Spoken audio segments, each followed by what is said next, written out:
Hey y'all, welcome back to my channel. Today we are going to make Davy Crocket sandwiches, which are essentially SOS on buns. I don't know if you've ever heard of SOS, but it's something very common in the South. It's basically ground beef in gravy. A lot of times you'll pour it over like toast or biscuits or stuff like that. This is very similar, but not the exact same. You're going to go ahead and take 2 pounds of ground beef and cook them with an onion, salt and pepper, and then I will come back as soon as I get this done with the next step. Okay, y'all, so we're going to add a can, if I can get it open, of mushroom soup, cream mushroom soup. I'm going to add a can of that to this pan.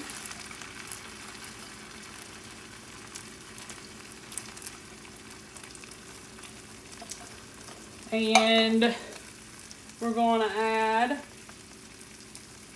Velveeta. You need 8 ounces of Velveeta.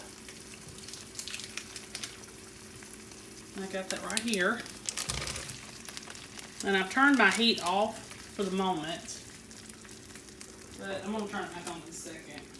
Right now, I'm draining my ground beef and my onion, because you don't want all that grease in there. A little bit's okay, but you don't want tons of it. Okay. We're going to just stir this up. We're going to keep stirring until it's melted. And that's basically it. We'll turn the heat on low.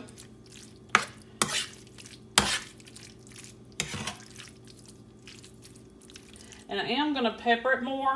Salting any more of this is not a good idea.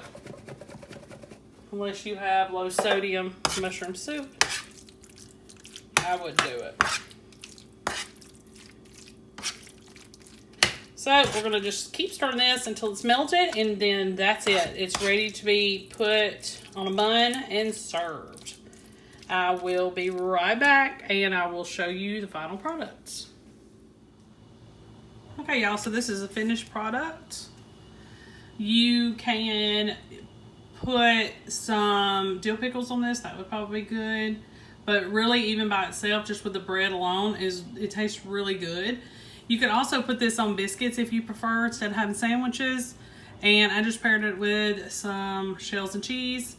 Nothing major. Fries would also be a good idea. Or maybe some chips. But it's a real quick dinner. And it's a one-pot meal. Make sure you like and subscribe. I'll see you next time. Hey y'all, I am getting ready to make a pork chop dinner. I've already got some of it done already, but I'm fixing to make some milk gravy real quick. And that way we can get started. I'm trying to decide which milk gravy we're going to use. And I may put just a little bit of chicken bouillon in it, a little powdered, after I get the milk part added and everything, when it's about ready to serve, to give it maybe like a little bit of a chicken flavor. So it'll be closer to a chicken gravy, but it's a creamy chicken gravy. Right now, I am heating up my oil. I'm checking it with a little bit of flour, waiting for that sizzle.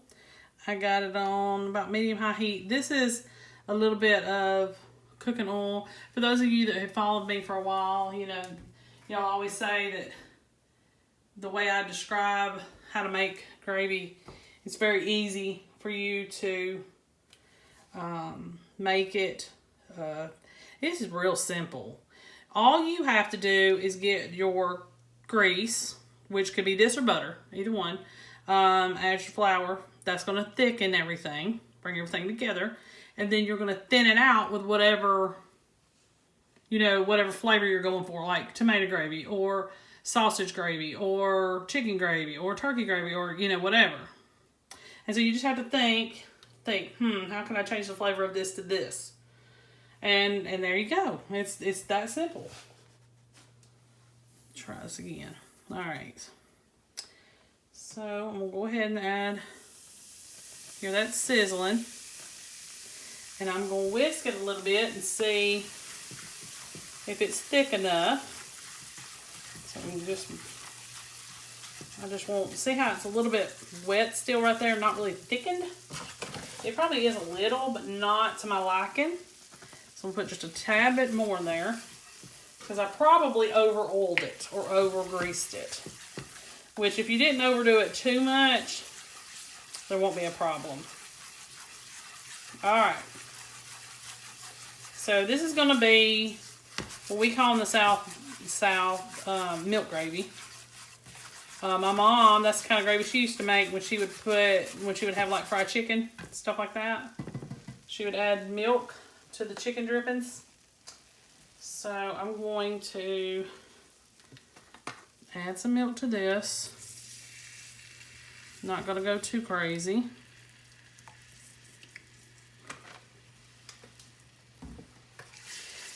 Keeping my heat on medium-high heat for now. I don't want this too clabbered or to get too hot. So we're not going to make it boiling. We just need for it to bubble. Now, if you were to make what they call white sausage gravy, I'm going to cut this down just a teeny bit. It's already starting to thicken up. You would make use some breakfast sausage. And you can either do it in this pan and take your grease from that, which I don't like to do because it's going to mess with the color too much. I don't like that. Or you can do, like, you can make your sausage, cook it loose in another pan, drain it, then add it to this gravy right here. And it should be no problem. Now, as you can see in the middle, it's still not enough liquid. So we're going to add some more. We're just going to keep stirring. And here in a minute, it's going to level out. That's that ratio. You got to get that ratio correct. Of liquid versus flour. And we will. We just got to find that little spot. And a lot of that's got to do with the fact we didn't measure. You get better at this, you'll see the difference. All right, I'm going to thin out just a teeny bit more. A little bit more. Just a touch or so.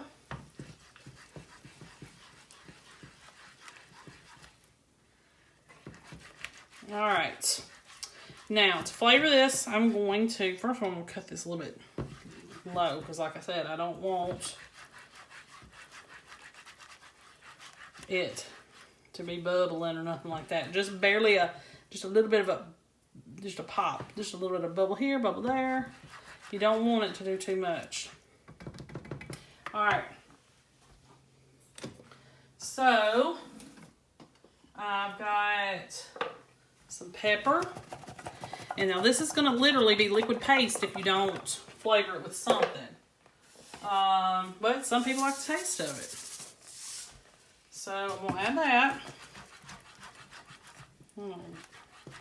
Mix in my salt and pepper. And you can over pepper. Some people call it like pepper gravy. So you could over pepper if you want to. I'll add a little bit more. Trying to make sure it has a little bit of flavor. And then I'm just going to take just a little bit as soon as I figure out what I did with it. What did I do with it?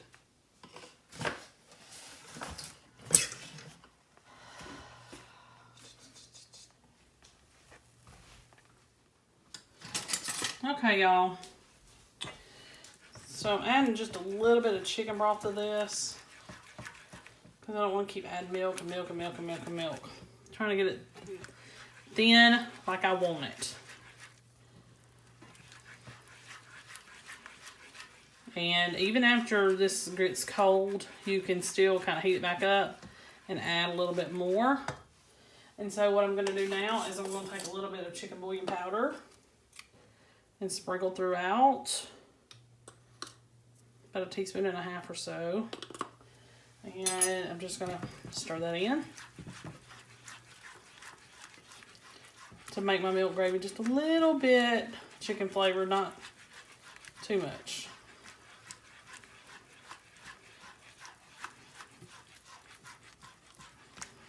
Oop. And it's just going to give it a little bit of flavor. It won't be plain. Some people like the plain. So, and if you do, you can leave that part out. You can just take a little bit of plain water, kind of thin this out a little bit. Instead of using just a little bit of broth, I just use like maybe 1/4 to 1/2 cup of broth, maybe 1/3 of a cup or so. All right. So there we go. It's that easy, that simple. You'll have to taste it to see if it needs more salt. All right, so we're gonna move this over. We'll cut this burner off. Now, I've made some potatoes and I'm just gonna mash these. I've already got 1/2 stick of butter in there. I use unsalted butter. And this is on a hot burner, so it's kind of sizzling a little bit. Let me get a spoon. As long as I watch it, it'll be fine. So,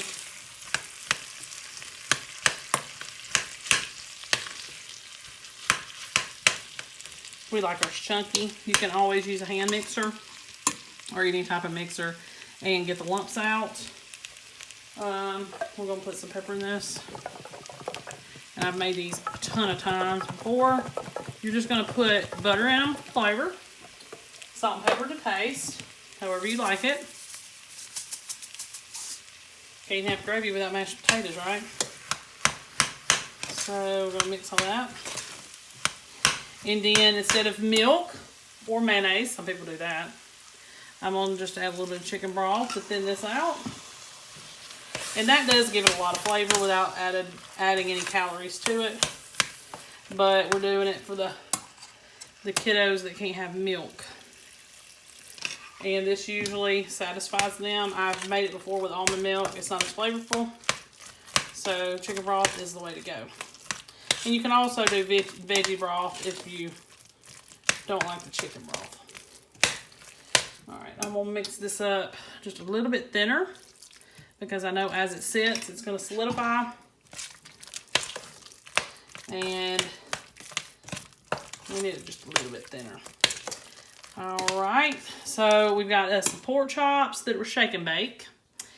And we got us some gravy made. We got us some mashed potatoes that I need to taste to make sure that they're salty enough. And we'll probably throw in a vegetable and some canned biscuits, because I feel like I've worked enough for this meal. So I'll see you back here when I get it all plated up. Okay, y'all, so this is the finished product. I'm gonna put a hot biscuit on it, and that's gonna be dinner tonight. I was gonna do a vegetable with it, but I decided not to worry about it. Go ahead, everybody's ready to eat. You can put this gravy on both the meat and the potatoes, or you don't have to, or you could put it also on your biscuit. It'd be a really good meal, really good, easy, cheap meal. Shake and bake just kind of adds a little bit extra, a little bit better than an old pork chop. Okay, make sure you like and subscribe. I'll see you next time.